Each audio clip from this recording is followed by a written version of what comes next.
أعوذ بالله من الشيطان الرجيم بسم الله الرحمن الرحيم يا أيها الذين آمنوا لا تدخلوا بيوتا غير بيوتكم حتى تستأنسوا وتسلموا على أهلها ذلكم خير لكم لعلكم تذكرون۔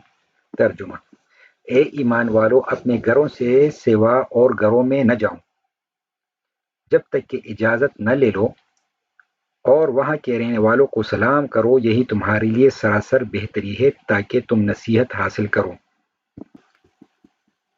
شرعی آداب بیان ہو رہا ہے کہ کسی کے گھر میں داخل ہونے سے پہلے اجازت مانگو، جب اجازت ملے جاؤ، پہلے سلام کرو، اگر پہلی دفعہ کی اجازت طلبی پر جواب نہ ملے تو پھر اجازت مانگو، 3 مرتبہ اجازت چاہو، اگر پھر بھی اجازت نہ ملے تو لوٹ جاؤ۔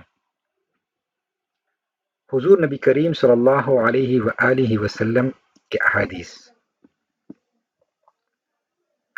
ہم سے علی بن عبداللہ نے بیان کیا کہ ہم سے سفیان نے بیان کیا کہ ہم سے یزید بن خصیفہ نے بیان کیا، ان سے بصر بن سعید اور ان سے ابو سعید خدری رضی اللہ عنہ نے بیان کیا کہ میں انصار کی ایک مجلس میں تھا کہ ابو موسیٰ رضی اللہ عنہ تشریف لائے، جسے گھبرائے ہوئے ہوں۔ انہوں نے کہا کہ میں نے عمر رضی اللہ عنہ کے یہاں 3 مرتبہ اندر آنے کی اجازت چاہی، لیکن مجھے کوئی جواب نہیں ملا، اس لیے واپس چلا آیا۔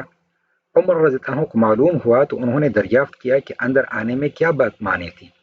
میں نے کہا میں نے 3 مرتبہ اندر آنے کی اجازت مانگی، اور جب مجھے کوئی جواب نہیں ملا تو واپس چلا گیا، اور رسول اللہ صلی اللہ علیہ وسلم نے فرمایا ہے کہ جب تم میں سے کوئی کسی سے 3 مرتبہ اجازت چاہے اور اجازت نہ ملے تو واپس چلا جانا چاہیے۔ عمر رضی اللہ عنہ نے کہا واللہ تمہیں اس حدیث کی صحت کے لیے کوئی گواہ لانا ہوگا۔ ابو موسیٰ رضی اللہ عنہ نے مجلس والوں سے پوچھا کیا تم میں کوئی ایسا ہے جس نے نبی کریم صلی اللہ علیہ وسلم سے یہ حدیث سنی ہو؟ ابن بن کعب رضی اللہ عنہ نے کہا کہ اللہ کی قسم تمہارے ساتھ اس کی گواہی دینے کے سوا جماعت میں سب سے کم عمر شخص کے کوئی اور نہیں کھڑا ہوگا۔ ابو سعید نے کہا اور میں ہی جماعت کا وہ سب سے کم عمر آدمی تھا، میں ان کے ساتھ اٹھ کھڑا ہو گیا اور عمر رضی اللہ عنہ سے کہا کہ واقعی نبی کریم صلی اللہ علیہ وسلم نے ایسا فرمایا ہے۔ اور ابن مبارک نے بیان کیا ہے کہ مجھ کو سفیان بن عینیہ نے خبر دی کہ مجھ سے یزید بن خصیفہ نے بیان کیا، انہوں نے بصر بن سعید سے کہا میں نے ابو سعید رضی اللہ عنہ سے سنا، پھر یہی حدیث نقل کی۔ صحیح بخاری حدیث 6245۔